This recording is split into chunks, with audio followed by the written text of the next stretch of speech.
What's up, guys? Today we're going over the Franklin BBQ Pit. They didn't spare any expense when building this pit by any means, but the metal, the welds, the craftsmanship is just superb. Overall, 80 inches long, 80 inches tall, 42-inch removable smokestack, swivel casters on the front, stationary casters on the back. You can move it around. This thing is a beast though, 625 pounds. 5/16 main cook chamber, 3/16 thick on the smokestack, 5/16 also here in the collector. Schedule 40 on the legs, and roughly 5/16 on your ellipsoidal end here. You got your nice little rack down here below. Put your splits down here, get you a nice little stack. Got your little drain bucket down here on the bottom. The details that's put into this thing, even the handle even swivels. When you lift up on the lid itself, the handle rotates. All right, let's dig into this thing and look at some of the features on the inside.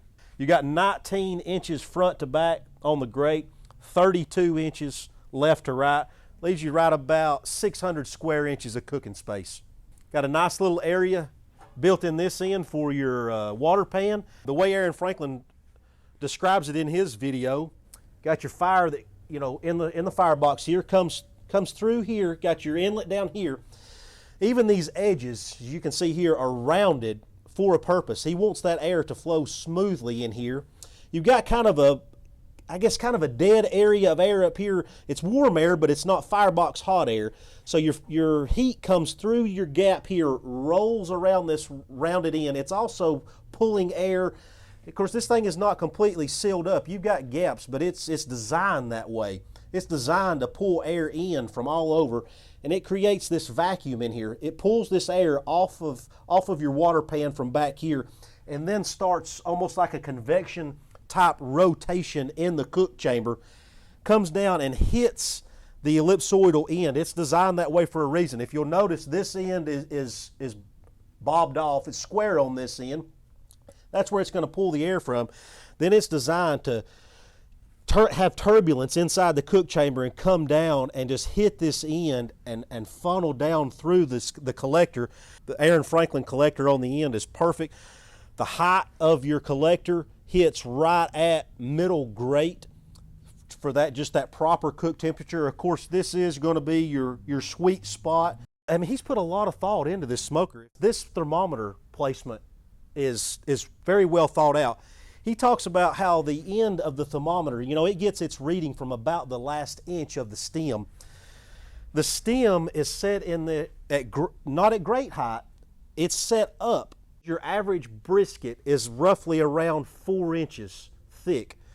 So he wants this probe end to hit right about center of your brisket. If you had a brisket in here, the end of this probe in here is going to be right at mid brisket level, and that's going to be your temperature reading, you know, your grate temperature.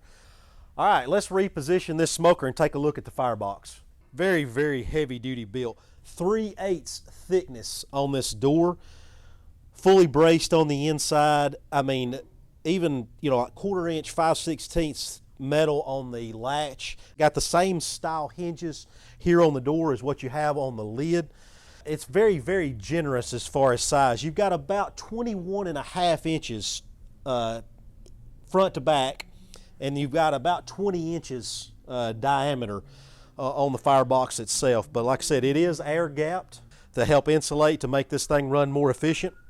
One thing I want to point out right here, if y'all will notice, what makes this smoker unique, there is no dampener here. Inside, there's no slide dampener, there's no daisy wheel on this thing. If you also notice, there's no dampener on the smokestack. Aaron Franklin has designed this thing to where when you build your fire in here and you get that fire at the optimal size, this pit will basically run itself. All you're going to have to do is add a split every now and again just to keep the heat coming in. Hey, these are available for y'all to come check out down here at Owls Nest BBQ Supply in Ooltewah, right next to Midnight Oil.